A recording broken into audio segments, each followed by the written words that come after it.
ओम शांति। क्या है कि कल मेरी किसी से मुलाकात हुई और उस बहन ने मुझे बताया, क्योंकि वो बहुत डिस्टर्ब थी अंदर से, और उसको किसी ने कहा होगा कि भाई आप, जैसे इंसान जब तकलीफ में होता है तो भिन्न भिन्न तरह के हम सॉल्यूशन समाधान ढूंढते रहते हैं। तो उसको किसी ने बताया कि आप किसी एनर्जी हीलर के पास जाओ और उससे पूछो। तो किसी के भी पास वो गई और उसने आके जो मुझे बताया, उसने कहा कि भाई उस जो हीलर है उसने बताया कि आप तो अपने पिछले जन्म में बहुत बड़े चोर थे और आपने तो किसी टेम्पल से या किसी पूजा के स्थान से बहुत सारा सोना चुराया। बहुत ऐसे डिटेल की बातें बताई। और मैंने कहा ओके, फिर क्या हुआ? फिर कहती इस बात का मेरे पे बहुत गहरा असर पड़ा। तो वो गई तो थी हील करने अपने आप को, लेकिन जो उसका घाव था वो और ही गहरा हो गया।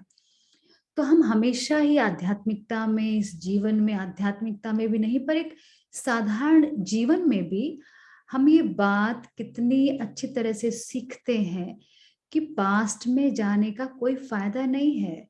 बार बार में जैसे होता है ना, एक बोट जो होती है, एक नाव जो होती है, उसका जो एंकर है वो हमने खोला ही नहीं है और हम बस सारी कोशिश किए जा रहे हैं आगे बढ़ने की, और बढ़ ही नहीं पा रहे हैं क्योंकि हमने पास्ट उस एंकर को हमने छुड़ाया नहीं है पीछे से। तो चाहे कितना भी हम कोशिश करें, कितना भी हम खुद को समझाएं, और हम आगे नहीं बढ़ सकते।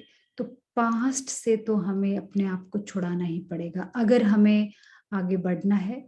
आगे बढ़ने का अर्थ ऐसा नहीं कि हम कोई बहुत बड़ी डिग्रीज ले ले या फिर कोई पोस्ट पोजीशन या पैसा कमा ले, वो भी हो जाएगा। लेकिन उसके पहले हमें खुद को बहुत अधिक शांति में रखने की आवश्यकता है।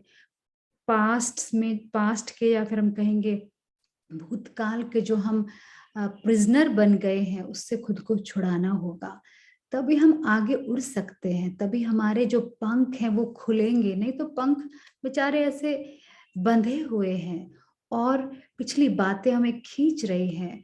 तो भाई हम अपने आप को इतना होशियार समझते हैं, तो ये कैसी होशियारी है जो बातें खत्म हो गई हैं, जो बातें मर गई हैं, एक तरह से कहते हैं, कहा जाता है ना, पास्ट इज डेड। तो उसको हमने इतनी लाइफ दे के रखी हुई है।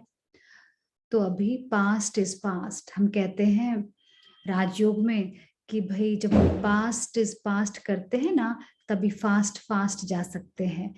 तो फिर चलिए पास्ट को पास्ट करें, जल्दी जल्दी आगे बढ़ें जीवन में, और इस जीवन का, हम जीवन को एक फ्रूटफुल तरीके से जिए, फलदायक बन जाए ताकि हमारा जीवन।